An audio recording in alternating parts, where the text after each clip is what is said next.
quick version of my talk on how to write good.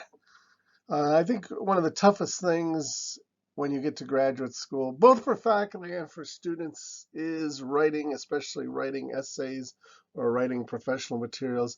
I think it's tough on faculty to try to grade student essay exams, and I think many students coming into graduate school, especially if they come from an undergraduate institution where they did not have to write a great deal, struggle with graduate student writing.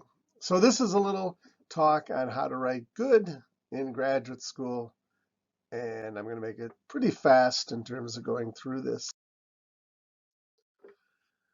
I think when looking at an answer, a well-written answer, as a faculty member, you look for three things. Or as a student writing the essay, you look for three things. One, you should have an introduction.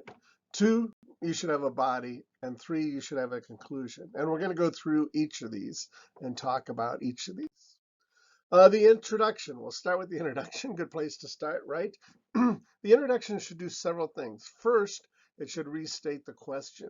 I say restate the question because many times as faculty, we write poor questions, or we write questions that students totally misinterpret or interpret in an incorrect fashion. Now, if you're grading 10 essays and all 10 essays interpret the question in a different manner than you wrote it, then it's pretty clear and easy to you to say, oh, well, hey, I messed up writing this question. I'll grade it based on what the students are answering. On the other hand, if 9 students answer it one way and 1 student answers it completely a different way, it gets much more difficult to say, well, hey, I'm the one who messed up, and the student has it right. What's even more difficult, of course, is when you don't understand what framework the student is answering the question from. So by restating the question as the student or as the item writer, you then let the faculty member know how you're interpreting the question. Now, of course, there's limits to that, but still, you're letting the faculty member know how you're interpreting the question. Define terms. I think this is one of the most important things and one of the most skipped areas in all sorts of writing, professional, journal, no, you name it, failure to define terms. And so you don't know what the terms mean or what they're referring to. Restate the practical constraints as you understand them. This is going to be critical. Many questions in graduate school have practical constraints, especially if you're in a master's program or a specialty program where there's an emphasis on practical responses and understanding from a practical perspective. Practical constraints are going to be very important. And then you should give a short outline of how you're going to go about answering the question. So give a short outline. So for example, let's say a question deals with unit weights, and our unit weights as good as regression weights. You might want to start by saying, I will show unit weights are as good as regression weights by 1, arguments from the statistical literature, 2, research from the practical literature, and 3, legal concerns. Restating the question and defining your terms. So let's say the question you're asked is, are ratings biased as a function of gender? Well, the problem with this question, this is probably a bad question because it can be taken a lot of different ways. For example, what does ratings mean? Do ratings mean performance appraisal ratings, interview ratings, ratings in a counseling situation, ratings by a teacher of a student, or even ratings or evaluations of the teacher by the students? So ratings can mean very different things. So, in this standpoint, you probably want to say, well, what do ratings mean? And how am I going to interpret ratings, or how do I define ratings in answering this question? So, we can redefine it or define it. For example, if I'm in a performance appraisal class, it might be pretty clear. And I might say, for the answering this question, I'm going to define ratings as being defined as performance appraisal. Now, that, of course, doesn't cover it all. Bias, or what does it mean to say something's biased? There can be a lot of different definitions of bias. What does gender mean? Gender of who or whom? Gender of the rater, gender of the ratee, gender of the job, all of these? So when we say gender, what do we mean by gender? And what's the reference for gender? So you can see, there's many different ways to probably answer this question depending upon how I restate the question or depending on how I define my terms. So I'm answering this question. I've restated the question. I will look at performance appraisals and whether there are differences in direct, indirect, and construct effects as a function of gender of the ratee, gender of the rater, and the gender of the task or occupation. So now, even if the professor had something totally different in mind, at least the professor now knows how you as a student are interpreting the question. Whether they take that into account and how they grade it, that's a whole different issue. But at least they know how you've defined the question. Of course, we all know sometimes students are too good at this, especially undergraduate students, perhaps. A common one is, I'm going to look at the effects of gender on ratings. Of course, when we think of gender, we cannot forget the issue of the effects of age on ratings. And then the person goes on to give a long answer about age because that's what they studied. And then at the end, they say, now that I have finished with age, I will discuss gender. Oh, sorry, out of time. So that's probably when, if you do grade tests long enough, you'll see that over and over where somebody redefines the question to something they know about and then says, oh, I better get back to the question itself, and tells you they're out of time. Practical constraints. I mentioned this. Practical constraints are very important. You have to pay attention to them, especially, again, graduate level exams. A typical question, for example, on an exam might be, look at the content validity, or tell me about how you develop a content valid test for a test for knowledge of introduction to psychology prior to teaching intro. Well, note, we now have a number of practical constraints here. Among the different practical constraints we're dealing with content validity rather than criterion or construct validity. We're dealing with a test of knowledge. And we're dealing with a test of knowledge not for your typical intro student, but for somebody who's going to be teaching intro. So all those represent constraints that could change the answer. Of course, bigger constraints are probably how much time do you have to do this, and how much money do you have to do this, and where are you going to get the people, or the SMEs, subject matter experts, or subjects to help with test development. Those are additional constraints to the ones that are mentioned specifically in this question.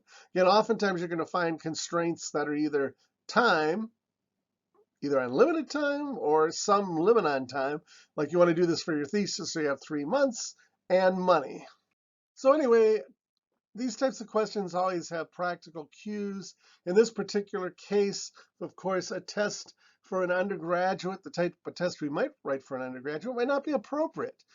Because after all, what a teaching assistant or somebody who's going to be teaching intro should know could be very different than what an undergraduate should know, especially in terms of level of difficulty, level of complexity, levels of knowledge. So what they should know could be very different.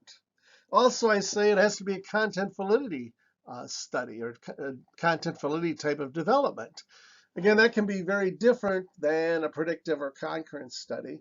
And if I wanted to propose a predictive or concurrent study, then where would I get my samples from? In this type of study, who do I use for a sample? What would the criterion be if I'm going to do a predictive or concurrent study? So that would change what the practical issues would be that are involved in answering this question. And as I said before, probably 3 of the main things to look for in any question at the graduate level, especially one that's tapping into your practical application, would be how much money do you have to do this study or research or project? How much time do you have to do this study, research, or project? And what are the available samples or subject matter experts you have to work with? The conclusion, I'll get back to the body, but I want to get the conclusion second. Conclusion should restate your major points. It should show that, in fact, you've answered the question. This can be a good check, right? Because oftentimes when answering a question, you may miss some points, especially if it's a multi-part question. So some faculty are fond of asking questions that have 4 parts or a multi-part question. Well, maybe you've answered 3 of the parts and you forgot the 4th. In my conclusion, if I go back and say, well, I said I was going to answer these 4 things by doing this, and then I say, oh my goodness, I forgot to answer one of the questions or one of the subparts, I'll know it, right? And I can go back and correct that. You should, of course, then discuss any limitations to your answer. I mean, every journal article discusses limitations. For example, here I might not have considered bias in the wider feminist Marxist perspective as something that is part of our male-dominated capitalist class structure. The body of the paper.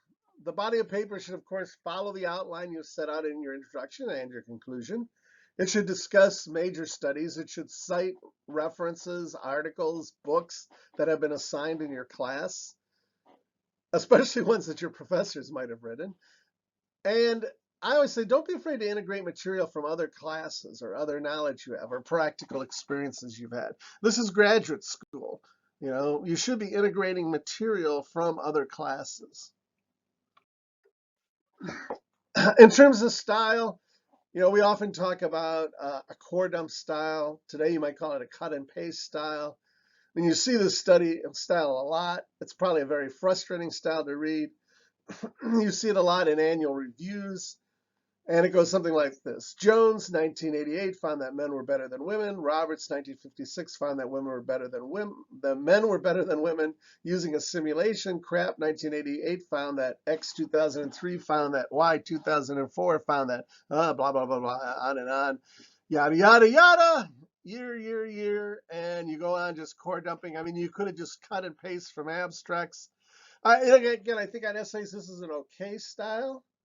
It's probably going to get you a B, maybe even an A, but it's not a great style. It's not a great writing style. Again, having said that, you see a lot of journal articles, especially annual reviews, written in this style. A better style, of course, is one that's more integrative. This goes something like, several studies indicate that there is a, whatever the effect is, due to whatever, and then list the studies, A, 1999, B, 2003, C, 2004.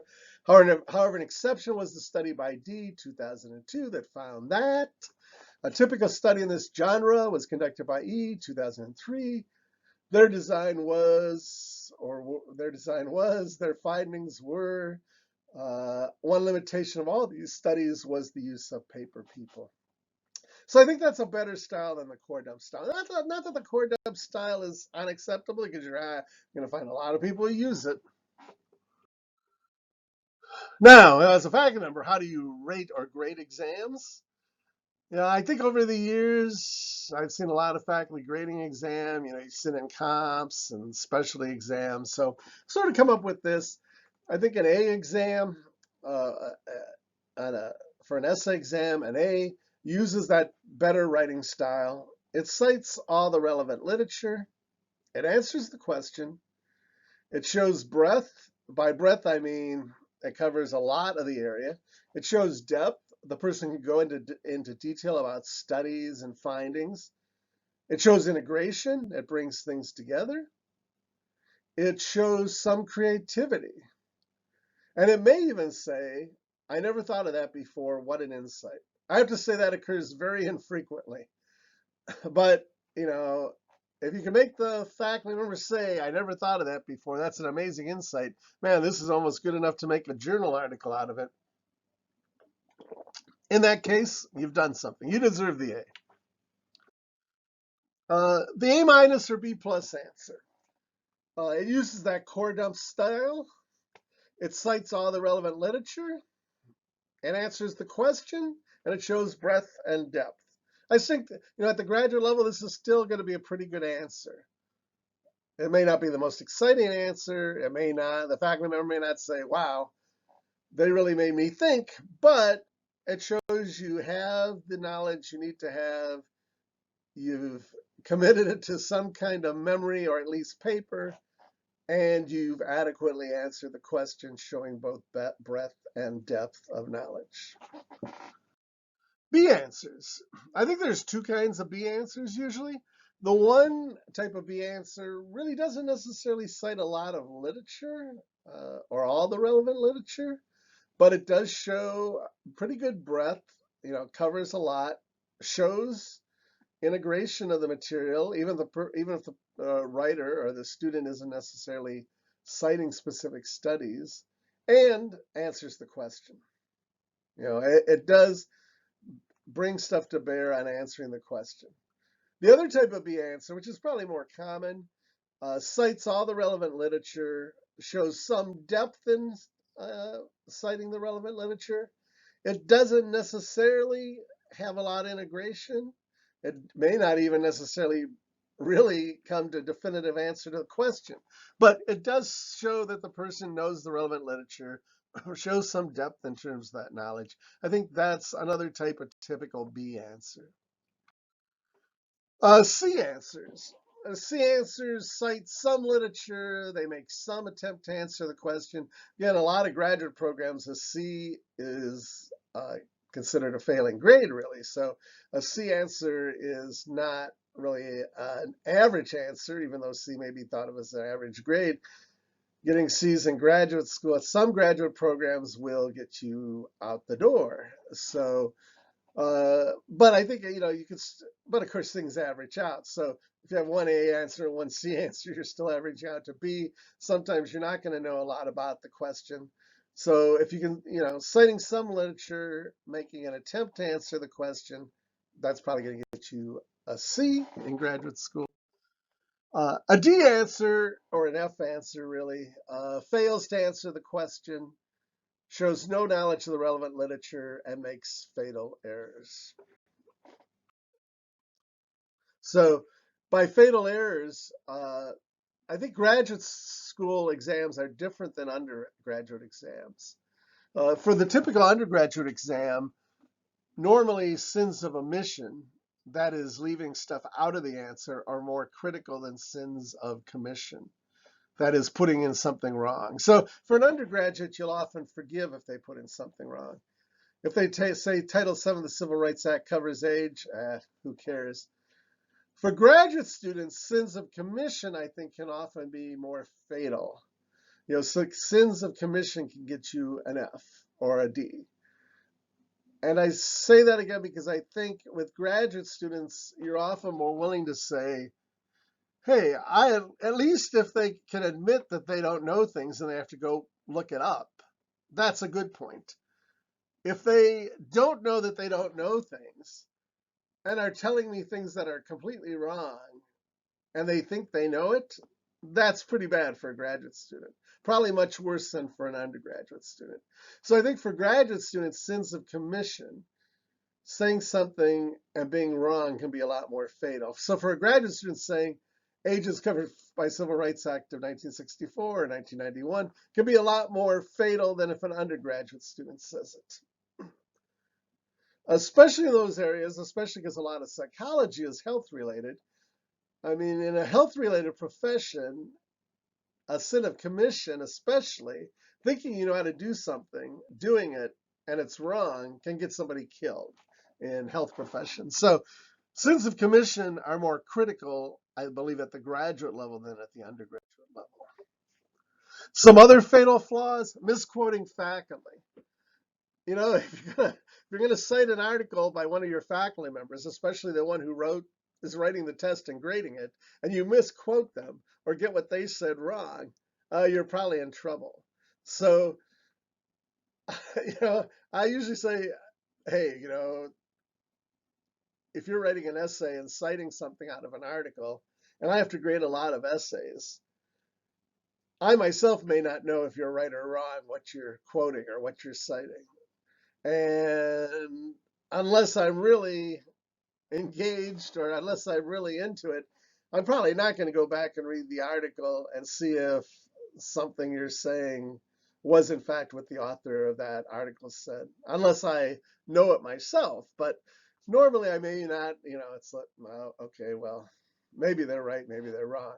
On the other hand, if you're quoting me, I usually know what I said. So if you're misquoting me, that's probably going to be a much more fatal flaw. I think that's true. That's a lot more true of some faculty than others. Some faculty get much more upset if you misquote them than other people will.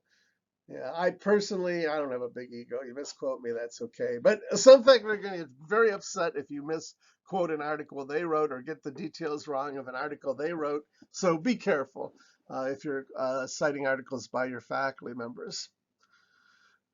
When given a choice of questions, writing next to nothing. Okay, so what this refers to, sometimes in graduate school, let's say it's a comprehensive exam, and we tell the student, you have to answer these 3 questions. Well, maybe they give a really good answer to 1 and 2, and for 3, they don't really know a lot. Well, maybe 3 was just something they didn't study. Maybe they're just having a bad day, maybe a bad time when they got to 3. On the other hand, if I give you 4 questions, and I say you have to answer 3, and you pick 3 of those 4, and for 1 of those 3 that you've chosen, you say really nothing. Your page is blank. Well, that probably means you really knew nothing about 4, the 4th one, because after all, you picked a question that you don't know nothing about. What did you know about the other question?